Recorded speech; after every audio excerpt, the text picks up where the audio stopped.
Hi guys, next problem చూడండి. ఇలాంటివి మనము 3 డిస్కస్ చేసుకుందాం. ఓకే, ఈ టాపిక్ పైన చూడండి. Find the finite Fourier sine transform and cosine transform of f(x) = 1 అంటాడు అనమాట. ఓకే, ఇక్కడ యాక్చువల్గా మనకు సైన్ కానీ కొసైన్ కానీ అడిగితే రెండు కూడా అడగచ్చు. చూడండి, find the finite Fourier sine transform, finite Fourier cosine transform. Okay, 2 ఉన్నాయి. ఓకే, ఇది మనకు f(x) = 1కి ఫైండ్ అవుట్ చేయమంటాడు వాడు. చేసేద్దాము. చాలా ఈజీనే ఇది. ఓకేనా. సో మీకు ఎగ్జామ్కి అడిగితే ఒకటే అడగచ్చు. ఓకే, లేదా ఇవి రెండు దానిలో ఏదో ఒకటి అడగచ్చు, లేదా రెండు కూడా అడగచ్చు. సో మీరైతే నేర్చేసుకొని పెట్టుకోండి. నేనైతే రెండు చేసేస్తాను. చూడండి, answer given f(x) = 1. We know that, మనకు తెలుసు. ఏం తెలుసు? By the definition of finite Fourier sine transform. ముందుగా దీన్ని చూద్దాము. ఓకే, ఇది అయిపోయి తర్వాత దీన్ని కూడా చూసుకుందాం. ముందుగా దీన్ని చేస్తాను చూడండి. Okay, so by the definition of finite Fourier sine transform ప్రకారంగా ఫార్ములా ఏంటంటే f(p) ఇంటిగ్రేషన్ 0 to π. ఓకే, ఇవి లిమిట్స్ అనమాట. 0 to π f(x) into sin px into dx. ఇది ఫార్ములా. ఓకే, ఇది మనకు ఫైనైట్. చూడండి, ఫైనైట్ అనేది అండర్లైన్ చేసుకోవాలి మీరు. వాడు ఏం అడిగినాడో క్వశ్చన్లో అనేది చూసుకోవాలి. ఓకే, ఫార్ములా కూడా దానికి తగ్గట్టు నేర్చుకోవాల్సి ఉంటుంది కదా. ఇది ఫైనైట్ ఫోరియర్ సైన్ ట్రాన్స్ఫార్మ్ అన్నారు కాబట్టి ఇక్కడ మనకు సైన్ అయితే వచ్చేసింది. ఒకవేళ మనకు ఫైనైట్ ఫోరియర్ కాజ్ ట్రాన్స్ఫార్మ్ అన్నట్టయితే ఇక్కడ కాజ్ వస్తుంది అంతే, ఇక్కడ సి వస్తుంది అంతే. ఓకే, ఇది అనమాట ఫార్ములా. అయితే ఇది అప్లై చేసేద్దాం. చూడండి, ఇక్కడ f(x) = 1 అవుతుంది. f(x) = 1 అయితే అయిపోయింది కదా, వాడు ఇచ్చినాడు కాబట్టి f(x) ఉన్న చోట 1 పెట్టేద్దాము. f(p) integration 0 to π 1 into sin px into dx. అంటే ఇక్కడ sin px into dx 1 into అంటే ఇదే. ఇంకా మనకు తెలుసు ఇంటిగ్రేషన్ సైన్ అంటే మైనస్ కాజ్ అవుతుంది. So px divided by cost అంటే p ఇక్కడ వస్తుంది. ఇక్కడ డిఫరెన్షియేషన్ చేస్తుంటే కింద వేయాలి కదా, ఇది p. ఇది ఇంకా 0 to π లిమిట్స్ ఉన్నాయి. ఇంకా upper limit minus lower limit చేద్దాము. ఇక్కడ కింద కాన్స్టెంట్ ఉంది కాబట్టి ఇంకా చూడండి, ఇంకా అప్పర్ లిమిట్ అప్లై చేస్తాను. మైనస్ కాజ్ p ఇంటూ π అవుతుంది minus of. Okay, so minus cause X ప్లేస్లో పెట్టాలి విత్ రెస్పెక్ట్ ఎక్స్ కదా. ఇక్కడ మనకి ఇంటిగ్రేషన్ చేసింది ఇది అది. సో 0 అంటే ఎందుకు 0 అవుతుంది కాబట్టి ఇంకా minus plus cause 0 divided by p. ఇది కాజ్ 0 అంటే మనకు తెలుసు 1 అనేసి తెలుసు మనకు, కాబట్టి 1 పెట్టేద్దాము. కాజ్ 0 వాల్యూ చూడండి ఈ విధంగా అయిపోయింది. ఓకే, నీట్గా రాసుకోండి. 1 minus cos p π divided by p. ఇక్కడ ఓకే, ఇక్కడ చూడండి, ఇక్కడ ఇది ఉంది కాబట్టి ఇక్కడ చూడండి వేరు p = 1 2 3 4 అండ్ సో అని తీసుకున్నాను అనుకోండి. అంటే p అనే వాల్యూ 1 2 3 ఈ విధంగా ఇంక్రీజ్ చేసుకుంటూ వెళ్ళాను అనుకోండి. ఇక్కడ ఏమొస్తుంది అప్పుడు చూడండి, ఇప్పుడు ఒకవేళ నేను ఇక్కడ 1 పెడతాను, ఏమవుతుంది అప్పుడు 1 మైనస్ కాజ్ π అవుతుంది. p = 1 తీసుకున్నప్పుడు డివైడెడ్ బై 1. అంటే టోటల్గా ఇక్కడ ఏమవుతుందంటే, సో ఇక్కడ కాజ్ π తెలుసు కదా, కాజ్ 180 degrees 0కి ఆపోజిట్గా ఉంటుంది కాబట్టి ఇక్కడ కాజ్ 0 1 అయినట్టయితే కాజ్ 180 -1 అయితే అవుతుంది అనమాట. కాబట్టి -1.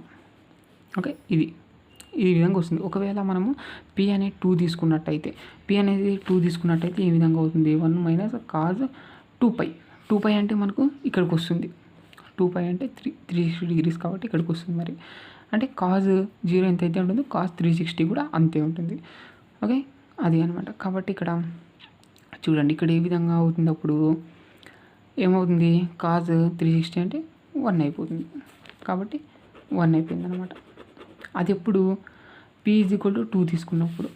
కాబట్టి ఇక్కడ మనం టోటల్ ఏ విధంగా రాస్తామంటే ఆ విధంగా ఇంక్రీజ్ చేసుకుంటూ వెళ్ళిపోతాం. టోటల్గా ఇక్కడ మనకు కాజ్ p π బదులుగా -1/p రాసుకుంటాం అనమాట. ఒకవేళ మనకు p అనేది ఆడ్ అయినట్టయితే -1 వస్తుంది. ఓకే, ఈవెన్ అయినట్టయితే స్క్వేర్ అయితే వస్తుంది అని చెప్తామన్నమాట. అది ఇక్కడ. ఓకేనా. సో ఇది కాబట్టి ఇంకా టోటల్గా 1 -1/p డివైడెడ్ బై p. ఇక్కడ p అయితే p వాల్యూ సబ్స్టిట్యూట్ చేసుకోవాల్సి ఉండేది. ఇదనమాట. ఇది అర్థమైంది కదా. సో ఇవి మనకు p = 1 2 3 4 అండ్ సో ఆన్ అయితే చూసేసాము. p = 0 అయినప్పుడు ఏ విధంగా ఉంటుంది అనేది చూడాల్సి ఉంటుంది. కాబట్టి if p = 0 అయినప్పుడు ఇక్కడ మనకు స్టార్టింగ్ నుంచి చేస్తాం. మరి మనకు fs bar of p integration 0 to f of x sin px into dx. ఇది మనకు తెలిసిండేది ఫార్ములా వేసేసా. f of x ఎంత ఉంది, 1 ఉంది. ఇక్కడ p = 0 తీసుకున్నప్పుడు ఓకే. సో 0 అంటే ఏంటి, 0 అయిపోతుంది. 0 sin 0 అంటే 0, 0 అంటే ఏంటి, 0 టోటల్గా 0 అంతే. ఇది ఏంటి, ఇది fs బార్ ఆఫ్ p అని అర్థం ఇక్కడ, అంటే 0. ఇది దీనికి ఇది 0 అయినప్పుడు ఇది వస్తుంది వాల్యూ. ఇంకా మనకు 1 2 3 4 అండ్ సో ఆన్ అలా వెళ్ళిపోయినప్పుడు ఇదైతే అవుతుంది అనమాట వాల్యూ. ఇది మనం ఫైనైట్ ఫోరియర్ సైన్ ట్రాన్స్ఫార్మ్. ఇప్పుడు మనకు ఫైనైట్ ఫోరియర్ కోసైన్ ట్రాన్స్ఫార్మ్ చూద్దాం ఏ విధంగా ఉంటుంది అనేది. f of x = 1కి చూడండి. Now by the definition of finite Fourier cosine transform వచ్చేసి fc bar of p integration 0 to f of x అంటే కాస్ px. ఇక్కడ కాస్ వస్తుంది, అక్కడ సైన్ వచ్చింది, అంతే, ఏం లేదు, తేడా అయితే ఏం లేదు. ఓకే, ఇక్కడ c చూడండి, కాస్ px into dx. ఇది f of x ఏమైపోయింది, 1 కదా, 1 వాడిచ్చాడు, 1 into cos px into dx. 1 into ఇదంటే ఇదే, ఇంకా చేసేద్దాం. ఇంకా చూడండి, integration 0 to cos px into dx. Cos చేసినట్టయితే sin px divided by p. ఇంకా లిమిట్స్ వచ్చేసి 0 to ఇంకా upper limit minus lower limit sin p minus sin 0. sin 0 అంటే 0 అని వేయండి. ఇంకా sin p divided by p అవుతుంది. ఇక్కడ ఇంక్రీజ్ చేసుకుంటే వెళ్ళిపోదాం. ఇక్కడ p వాల్యూ అన్నది వేరే p = 1 2 3 4 అండ్ సో ఆన్ తీసుకుంటే వెళ్ళిపోదాము. ఓకే, ఇక్కడ ఎందుకు p = 0 తీసుకోకూడదు అని చెప్తున్నానంటే, ఇప్పుడు మనకు సైన్ ఇక్కడ p + 0 తీసుకున్నారు అనుకోండి, sin 0 0 అవుతుంది, కింద కూడా 0 వస్తుంది కదా, ఈ విధంగా రాకూడదు. ఓకే, సో ఇండిటర్మినేట్ ఫామ్ కదా, కాబట్టి ఇక్కడ మనం p = 1 2 3 4 అండ్ సో ఆన్ అయితే తీసుకోవడం అయితే జరుగుతుంది అనమాట. ఇక్కడ స్టార్టింగ్లో మనకు p = 0కి సపరేట్ చేద్దాం. ఓకే, సో చూడండి, ఇక్కడ మనకు 1 తీసుకున్నారనుకోండి, ఇప్పుడు ఇది 0, ఇది 180. ఓకే, ఇక్కడ sin 0 ఎంత అయితే ఉంటుందో దానికి ఇక్కడ sin 180 అనేది ఆపోజిట్గా ఉంటుంది, అంటే sin 0 0నే. ఇంకా sin 180 అంటే -0 అవుతుంది, -0 అంటే 0నే కదా, అది అనమాట 0 ఇక్కడ. కాబట్టి sin π అంటే 0నే, sin 2π అంటే ఇంకా 0నే, sin 3π అయినా 0నే, ఆ విధంగా అనమాట. కాబట్టి ఇంకా టోటల్గా 0 అయితే అయిపోతుంది. 0 అయితే 0 ఇంకా ఇది. కాబట్టి fc బార్ ఆఫ్ p = 0 అయిపోయింది. if p = 0 తీసుకుందాం, p = 0 తీసుకున్నప్పుడు ఈ ఫార్ములా వేసేస్తుంది చూడండి, వేసిన తర్వాత దీన్ని సపరేట్ చేసుకుంటున్నాం అనమాట. f of x వచ్చేసి 1 వాడిచ్చాడు, ఇంకా cos 0 అంటే 0, cos 0 అంటే 1. ఓకే, 1 అవుతుంది, 1 into 1 అంటే 1, ఇంకా 1, ఇంకా ఇంటిగ్రేషన్ 0 to 1 into dx, ఇంకా x అవుతుంది మనకు. ఇంటిగ్రేషన్ 1 into dx అంటే ఇంకా లిమిట్స్ వచ్చేసి 0 to upper limit minus lower limit π అవుతుంది. టోటల్గా fc బార్ ఆఫ్ p = π అయితే అయిపోయింది. ఇది very very very very important, అంటే fc బార్ ఆఫ్ 0 అని అర్థం ఇక్కడ. ఇది ఓకే, ఈ విధంగా సాల్వ్ చేయాల్సి ఉంటుంది.